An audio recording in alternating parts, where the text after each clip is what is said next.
Sports Show. We're going to talk a little bit of footy. We're going to talk about the men first. We have to talk about, of course, Showdown 51 coming up. But before we get on that, last weekend, Power. Pretty disappointing on a big night for Russell Ebert. A lot of fans in. Biggest crowd we had so far this season in Adelaide at Adelaide Oval. I know you love your Power, mate. Where do we go? Whoa, 64-point loss to a team that you thought you shouldn't have lost to, but it was more than night. I sense, talking to the fans, I think that if it was a 10-point loss or 12, they'd be disappointed. But the fact that it was Russell's big night and it appeared that they weren't up and going for Russ's big night. Yeah, it was a strange one. It was a strange game. It was a weird game. Port looked to have dominated the game. Statistically, they did. But then you look up on the board and they're 5 goals down. You go, hang on a minute. Yep. They win. If you go into a game of footy and you win 8 clearances, centre clearances, 18-8, you win the game. Simple as that. If you win contested possessions, you win the game, along with your centre clearances. Might show you what stats are really worth. Well, exactly, mate. This is my point about stats, and we've spoken about this before, haven't we? I'm the same. You can say as many stats as you like, but, mate, it's a simple fact of getting the footy. But Port looked flat to me. Port looked very flat to me. Right from the get-go, they looked flat. I'm sitting up in the stand and I made a point to somebody, I don't like the look of this. I don't like the look of the way we're moving here. We're not moving. That was the key.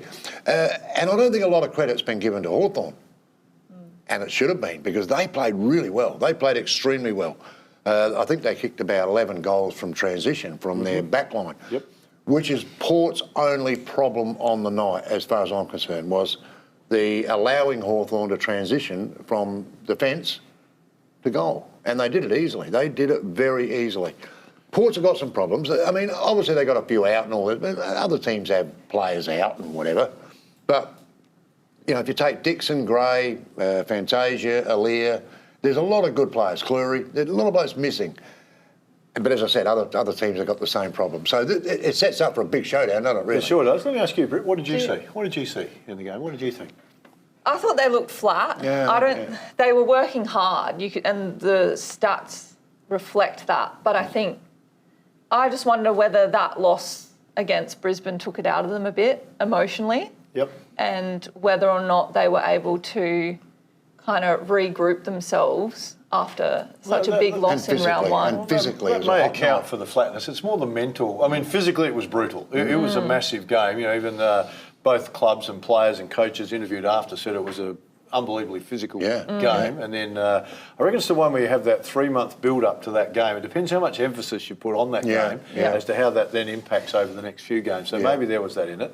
Neither team, Crows haven't played well either. I mean, a lot of people critical of the Port fans leaving before the end of the game. A lot of the Crows fans were out at half-time due to an alarm going off at the ground. So, That's true, have you ever seen that one before? No, that was a really weird one, mate. You're sitting there watching the game and then the siren went and, you know, to the crowd's credit, they just got up and went. No one went, oh, you know, worry about that, you know, but they just got up and went. It was brilliant.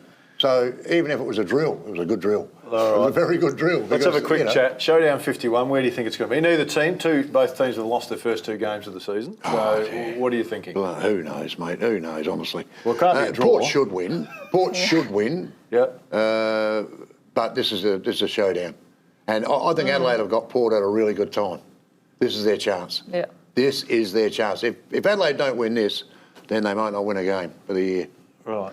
I'd like to see it's a big call. Port win. You want to see Port win? Yeah, I think if they don't, it'll knock them. Yeah, it'll knock them pretty hard. So I agree, Britt. And I don't know, you'd hate to see it. It's a really interesting comment you make, because we're accepting of the Crows losing because we're not expecting too much from them. But our season says we're expecting Port to win, so a loss is unacceptable for them. So if you look at the noise around wins and losses, if you're playing at a club where we're building slowly, losses are more acceptable. When you're at a club, where you're expected to be winning and you lose, then it's a lot of criticism. So there's far more criticism thrown at Port at the moment than at the Crows, yet they're both 2-2. That's right. So you kind of go, what's important? So in the coaching world, you know, when you're talking to your groups and you're trying educating people, you're saying, we all know we want to win. That's the number one thing. But the most important thing, funny enough, is being consistent. Can we be consistent enough that we get enough wins to continually get in the finals, to give ourselves a chance to win one. Yeah, because it's not that easy when you get there to win one. So things have to fall right. It's tough, yeah. Big weekend, of course, for the women. First game at the MCG on Saturday. What's your take on that? History. History's being made. So let's have the women's perspective. You think it's history being made for the women? It is? Well, it's the first game at the MCG, so yeah. You'll be flying over for it? No, I won't be. I wish. It's not that big a history, okay? No, well, You'll be watching it on TV. I'll be watching it on TV. I'll definitely tune in. But it is free entry, so... And, Baz wanted to touch on that one. Well, why is it free entry? To get a crowd. To get a crowd. For the crowd. I think they've got a problem. I think the AFLW's got a problem. And no one's game to say it. This is the thing that annoys me. No one's game to say it. There was a game a few weeks ago where there was 550 people, and in another game on the same day, there was a team that didn't kick a goal. Yep. Don't tell me that they haven't got problems. They've got big problems. They've got problems with getting crowds. Sure. Now, so they've opened up the game, free entry. Now, if we're going to talk equality, men's and women's game, then the men's finals this year should be free. Free entry, everybody in. I think that $74 million loss through the COVID period might suggest that can't happen. Phil, what's your take? I'm agreeing with what you're saying. Free entry? Why isn't it still? These are finals. They generally charge more to get into finals. I get your point, and without trying to be disrespectful, the men have had 100 years head start to bring their game to super skill level. Yeah, okay. They're still in the infancy stage, but a lot of people are saying we should have equality. You go, well, you can't because the skill levels are not the same. So I'm not going to pay to go and watch that. So either open it up and it's free, or the MCG can't afford to have 1,000 people there.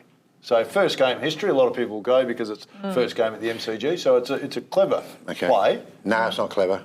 But you're right. There will, long term, there will be some problems if the crowds don't slowly. Well, that is the problem. The crowds haven't increased this year. If anything, they've gone the other way because you're charging now $10 or $15 to get into the game. People aren't going. Well, and look, we can't keep going because we're getting the wind up. So we'll discuss this next week at the opening because we'll see what the crowd is like for that. And then we'll have a chat about a crowd. All right, no problem. All right, hope you've enjoyed the show, everybody. We'll look forward to your company next week. Bye for now.